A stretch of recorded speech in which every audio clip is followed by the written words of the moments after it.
नमस्कार साथियों, स्वागत है आप सभी का अपने YouTube चैनल बिहेवियर एजुकेशन उपकार की क्लास में। उत्तराखंड से संबंधित 45 पार्ट हमारे कंप्लीट हो गए, अर्थात 45 भाग हम पढ़ चुके हैं, जिसमें हमने उत्तराखंड के इतिहास से लेकर ग्लेशियर होगी, नदियाँ होगी, जातियाँ होगी, उत्तराखंड के जो प्रमुख परिधान हैं और जो यहाँ के क्या हैं प्रमुख फसलें हैं उनके बारे में चर्चा परिचर्चा की। आज हम चर्चा परिचर्चा करेंगे। उत्तराखंड का इतिहास लिया है। इतिहास में हमने जो यहाँ का क्या था, प्रथम ऐतिहासिक राजवंश था जिसे हम क्या कार्तिकेयपुर राजवंश के नाम से जानते हैं, उसके बारे में चर्चा परिचर्चा करेंगे। व्याख्यात्मक रूप में जानेंगे कि इस वंश का संस्थापक कौन था और इन्होंने अपनी प्रथम राजधानी कहाँ बनाई और कहाँ से कहाँ स्थापित की, और इनके जो राज्य का प्रशासन था, आर्थिक स्थिति, सामाजिक स्थिति और जो धार्मिक स्थिति थी, उसमें क्या क्या चीज़ें सम्मिलित थी, क्या क्या बदलाव हुआ, और यहाँ के जो क्या थे प्रमुख सैनिक थे, सेनापति थे, या आप बोल सकते हैं कि धर्मपाल थे, उनको किन किन नाम से जानते थे, उनके बारे में चर्चा परिचर्चा करेंगे। ठीक है, तो जुड़िए एक सकारात्मक ऊर्जा के साथ। बात करें अगर कार्तिकेयपुर राजवंश की, तो स्थापना की बात करें तो 700 ईसा पूर्व इसकी क्या होता है, ईस्वी में इसकी क्या होती है, स्थापना होती है, जिसे उत्तराखंड का प्रथम ऐतिहासिक राजवंश कहा जाता है। ठीक है, उत्तराखंड का नाम सुनते ही आपको पता है कि इसे क्या ईश्वरों की भूमि हो गया, देवताओं की भूमि, मनुष्यों की भूमि। ठीक है, मानसखंड, केदारखंड यहाँ के दो भागों में ये विभक्त था। ठीक है, मानसखंड जिसे हम क्या बताओ आज हम कुमाऊं के नाम से जानते हैं, केदारखंड जिसे हम गढ़वाल के नाम से जानते हैं। ठीक है, वहीं केदारखंड की बात करते हैं, वहां से आपकी परीक्षाओं में बहुत बार क्वेश्चन बने हैं। देखो, कर्णाश्रम कहाँ स्थित है, केदारखंड में स्थित था। ठीक है, कर्णाश्रम किस नदी के तट पर था, तो मालिनी नदी, पूछा गया है, मालिनी नदी के तट पर स्थित था कर्णाश्रम। ठीक है, दुष्यंत और शकुंतला की प्रेम कथा इसी कर्णाश्रम से क्या थी, संबंधित थी। और भारत का नाम जो भारत पड़ा, चक्रवर्ती राजा भरत कुमार भरत का भी जन्म इसी आश्रम में हुआ था। वहीं आगे अगर चर्चा परिचर्चा करें तो कार्तिकेयपुर राजवंश का प्रथम जो संस्थापक था वो था बसंत देव। ठीक है, कौन था प्रथम संस्थापक, बसंत देव था। इनकी अगर राजधानी की बात करें तो इनने स्थानांतरित कहाँ पे की, बैजनाथ, जिसे बागेश्वर के आसपास स्थित है। बैजनाथ कहाँ पे, बागेश्वर, जिसे आज कचूरी क्षेत्र के नाम से भी जाना जाता है। ठीक है, वहीं बात करें स्रोत, तो बागेश्वर कंडारा एक अभिलेख है, स्रोत प्राप्त हुआ है, पांडुकेश्वर हो गया एवं बैजनाथ आदि स्थानों से प्राप्त ताम्र लेखों से क्या चलता है, पता चलता है कि जो बसंत देव था उसने अपनी राजधानी कहाँ स्थानांतरित की, बैजनाथ, जो बागेश्वर के पास स्थित है। देवता कौन थे इनके, कार्तिकेय थे। ठीक है, वहीं वास्तुकला तथा मूर्तिकला के क्षेत्र में यह उत्तराखंड का स्वर्णकाल माना जाता है। पूछ लेगा कि उत्तराखंड का स्वर्णकाल किस राजवंश के काल को कहा जाता है, तो कार्तिकेयपुर राजवंश के कार्यकाल को क्या बोला जाता है, उत्तराखंड का स्वर्णकाल कहा जाता है। इस राजवंश को उत्तराखंड व मध्य हिमालय क्षेत्र का प्रथम ऐतिहासिक राजवंश, देखो बता दिया, प्रथम राजवंश भी यही है। मध्य हिमालय का पूछे तो यही आपका क्या कार्तिकेयपुर राजवंश होता है, जिनकी राजधानी स्थानांतरित कहाँ की, बसंत देव ने, बैजनाथ, जो बागेश्वर में स्थित है। ठीक है, इतिहासकार बद्रीदत्त पांडे के अनुसार कार्तिकेयपुर राजा क्या थे, सूर्यवंशी थे। ठीक है, इतिहासकार बद्रीदत्त पांडे, देखो कनखल में कब जन्म हुआ था, बता दो मुझे। बद्रीदत्त पांडे कहाँ से थे, कनखल हरिद्वार से थे। बात करूं तो अल्मोड़ा अखबार के संपादक बने, बाद में इसे क्या कर दिया जाता है, प्रतिबंधित किया जाता है, फिर एक साप्ताहिक अखबार निकालते हैं। ठीक है, कुमाऊं केसरी के नाम से किसे जाना जाता था, कुमाऊं केसरी के नाम से बद्रीदत्त पांडे को जाना जाता था। इनने एक प्रमुख पुस्तक लिखी जिसे क्या कहा गया, कुमाऊं का इतिहास कहा गया। कुमाऊं का इतिहास किसने लिखा, बद्रीदत्त पांडे। देखो, वहीं अगर बात करूं कुली बेगार, कुली उतार और कुली बर्दाश्त में भी इन्होंने क्या लिया था, भाग लिया। कुली बेगार प्रथा का अगर अंत पूछूं तो आपको जनवरी 1921 बागेश्वर आपको पता है। ठीक है, पहली बार सरयू नदी के तट पे वहां पे क्या किए गए, कुली बेगार प्रथा के जो रजिस्टर थे उन्हें जलाकर प्रवाहित किए गए। ये तो आपके लिए एक्स्ट्रा नॉलेज था। अब चर्चा करेंगे कार्तिकेयपुर राजवंश के परिवार के बारे में। ठीक है, संस्थापक मैंने बता दिया कौन था, बसंत देव था। ठीक है, स्रोत कहाँ से मिला, तो बागेश्वर के जो त्रिभुवन राजशिलालेख से उससे पता चलता है कि कार्तिकेयपुर राजवंश का संस्थापक कौन था, बसंत देव था। इन्होंने क्या परम भट्टारक महाराजाधिराज परमेश्वर की उपाधि धारण की थी। किसने, जो क्या है बसंत देव है, इन्होंने क्या परम भट्टारक महाराजाधिराज परमेश्वर की उपाधि धारण की थी। यह कार्तिकेयपुर राजवंश का प्रथम शासक था। बसंत देव ने बागेश्वर के समीप एक मंदिर को स्वर्णेश्वर नामक ग्राम दान में दिया है। इसका भी उल्लेख किसमें होता है, बागेश्वर का जो त्रिभुवन राज शिलालेख है उसमें भी इसके बारे में चर्चा परिचर्चा मिलती है। वहीं बागेश्वर, कंडारा, पांडुकेश्वर एवं बैजनाथ आदि स्थानों से प्राप्त ताम्र लेखों से इस राजवंश के इतिहास के बारे में भी हमें क्या मिलती है, जानकारी प्राप्त होती है। दूसरे अगर हम इस राजवंश के बारे में, शासक के बारे में बात करूं तो आता है खरपड़देव वंश आता है। ठीक है, देखो खरपड़देव वंश का विवरण बागेश्वर लेख में मिलता है। किसमें, बागेश्वर लेख में मिलता है खरपड़देव वंश का विवरण।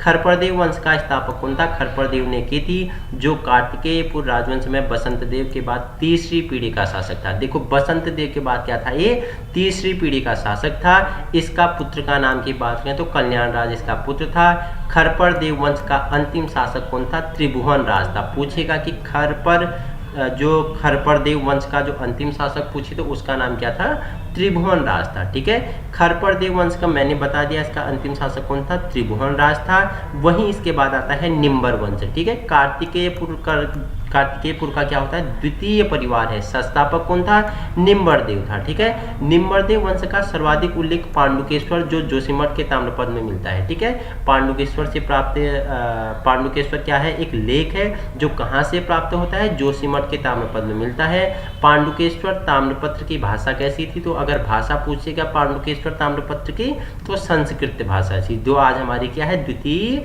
भाषा है। ठीक है, पहली हिंदी, दूसरी आपकी संस्कृत। ठीक है, याद रखना। अब देखते हैं कि जो निम्बर वंश में निम्न शासक हुए उनके बारे में जानते हैं। पहला तो क्या हुआ, निम्बर ही हुआ। यह निम्बर वंश का संस्थापक था। निम्बर वंश का संस्थापक कौन था, निम्बर ही था, जो शत्रुहंता भी कहा जाता है। इसे क्या कहा जाता है, शत्रुहंता भी कहा जाता है। अगर हम इतिहास में जाएंगे तो वहाँ किसे कहा जाता था, अगर मौर्य वंश, अगर नंद वंश में बात करूँ तो नंद वंश में किसे कहा जाता था, शत्रुहंता। आप मुझे कमेंट में बताएंगे। ठीक है, इष्टगण, इसने समस्त उत्तराखंड को एकता के सूत्र में बांधने का प्रयास किया था। आपसे पूछ लेगा कि उत्तराखंड का कौन सा वह शासक था जिसने क्या, संपूर्ण उत्तराखंड को एक सूत्र में बांधने का काम किया था, तो इष्टगण था। ठीक है, देखो इष्ट याद कैसा करना है, आपके जो इष्ट देव हैं, जो आपके देव हैं, वही क्या करते हैं, सबको एक साथ लेके चलते हैं। अगर आप एक साथ रहोगे तो आपके इष्ट आप पे क्या करेंगे, मेहरबान करेंगे। ठीक है, तो इष्ट देव क्या थे, उन्होंने उत्तराखंड को, एक कार्य इन्होंने बहुत अच्छा किया, जो उत्तराखंड को क्या किया, एक सूत्र में बांधने का इनने प्रयास किया और काफी हद तक सफल भी रहे। ठीक है, तीसरे शासक थे ललित सुरदेव था। ठीक है, आइए जानते हैं, यह एक महान क्या था, निर्माता था। ठीक है, इन सभी राजाओं में सर्वाधिक ताम्रपत्र ललित सुरदेव के से प्राप्त होता है। पांडुकेश्वर के ताम्रपत्र में इसे क्या बोला है, बताओ, काली कलंक पंख के मग्न धरती के उद्धारक के लिए इसे 12 अवतार बताया गया है। पूछ लेगा कि किस शासक को काली कलंक पंख में मग्न धरती का उद्धारक में 12 अवतार बताया गया है, तो आपका ललित सुरदेव क्या हो जाएगा, राइट आंसर हो जाएगा। ठीक है, इसके बाद आपका भूदेव आता है। भूदेव आपके लिए क्यों इंपॉर्टेंट है, जैसे बसंत देव ने अपनी राजधानी बैजनाथ में क्या की, स्थानांतरित की, वहीं भूदेव क्या करता है, यहाँ पे बैजनाथ मंदिर के निर्माण में सहयोग करता है। ठीक है, ललित सुरदेव का पुत्र होता है कौन, भूदेव, जो निम्बर वंश का क्या था, अंतिम शासक था। इसने बैजनाथ मंदिर के निर्माण में सहयोग किया। देखो बैजनाथ मंदिर जो क्या है, बागेश्वर में स्थित कत्यूरी क्षेत्र है। बैजनाथ मंदिर आपके बैजनाथ मंदिर पड़ता है, तो उसका किसने क्या सहयोग, उसके निर्माण में किसने दिया था, भूदेव ने दिया था। बैजनाथ मंदिर बागेश्वर जिले के गरुड़ तहसील में स्थित है। देखो बागेश्वर का जिला है गरुड़, तो गरुड़ से कितना अगर बात करें तो 1 किलोमीटर आगे आपका क्या पड़ता है, बैजनाथ मंदिर पड़ता है। इसी का निर्माण में सहयोग कौन देता है, भूदेव देता है। यह मंदिर 1150 में बनाया गया था। वहीं आप बात करूं जो चौथा शासक था वो था षडादित्य वंश का, कार्तिकेय वंश का तीसरा परिवार में ये आता है। इसने तालेश्वर एवं पांडुकेश्वर के ताम्रपत्र लेखों से ज्ञात होता है कि यह निम्बर वंश के बाद कार्तिकेयपुर का षडादित्य वंश के शासन का वर्णन मिलता है। वहीं बात करूं इच्छरदेव के बाद इस वंश में कौन आते हैं, देशक देव आते हैं, पदम देव आते हैं और सुमिक्ष राजदेव आदि शासक हुए। वहीं सुभिक्ष राजदेव के बाद इसी राजवंश का वंशज की राजधानी कार्तिकेयपुर से कुमाऊं के गोमती घाट कत्यूर घाटी में स्थानांतरित की गई, जिसे बैजनाथ शिलालेख में बैजनाथ कार्तिकेयपुर कहा गया है। अब देखो एक आपके लिए VIMP फैक्ट बनता है यहाँ पे, जो प्रसिद्ध क्या थे अपने आचार्य थे, नाम है उनका शंकराचार्य, उनका आगमन कब हुआ। अगर बात करें देखो इन्होंने अपना देह त्यागा था केदारनाथ में। कहाँ पे देह त्यागा था शंकराचार्य ने? केदारनाथ में। कब त्यागा था? तो 800 ईस्वी में त्यागा था। ठीक है। वहीं शंकराचार्य भारत के महान दार्शनिक व धर्म प्रवर्तक थे। शंकराचार्य का आगमन उत्तराखंड के कार्तिकेयपुर राजवंश के शासनकाल में हुआ था।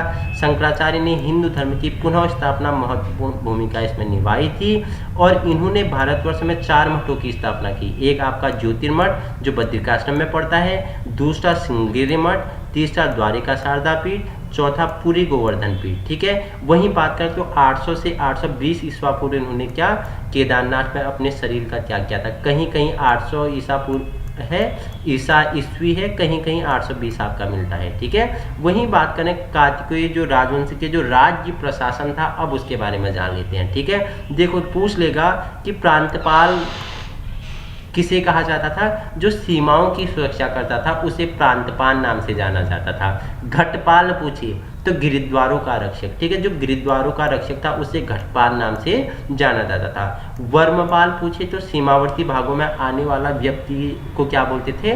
वर्मपाल कहते थे। ठीक है। नरपति पूछे तो नदी घाटों पर आगमन की सुविधा व कर वसूली। ठीक है। नदी घाटों पर जैसे आज बंदरगाह हो गए तो वैसे अगर नदी घाटी पर कोई व्यक्ति जाएगा तो उसे कर करेगा, उसे सुविधा देगा और उससे कर का वसूली कौन करता था? नरपति करता था। ठीक है। पुलिस विभाग के अधिकारियों के बारे में जान लेते हैं। ठीक है। दोष पराधिक किसे कहा जाता था? अपराधी को पकड़ने वाला। पूछ लेगा कि अपराधी को पकड़ने वाला व्यक्ति को क्या कहा जाता था? दोष पराधिक कहा जाता था। ठीक है। दुस्साध्य सांधिक किसे कहा जाता था? गुप्तचर विभाग का अधिकारी होता था। ठीक है।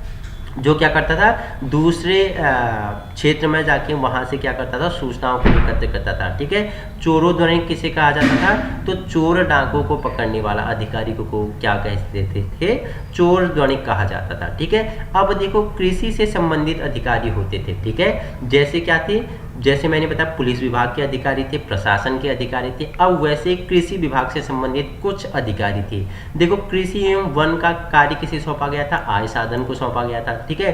क्षेत्रपाल किसे कहते थे? जो कृषि की उन्नति का ध्यान रखने वाला हो, कृषि में नए बीजों के बारे में, नई उन्नत किस्म के बारे में जिसके पास सौंपा गया था उसे क्षेत्रपाल कहते थे। प्रभातार किसे कहते थे? भूमि की नाप करने वाले को कहते थे। उपचारिक किसे कहते थे? भूमि के अभिलेख रखने वाले व्यक्ति को उपचारिक नाम से जाना जाता था।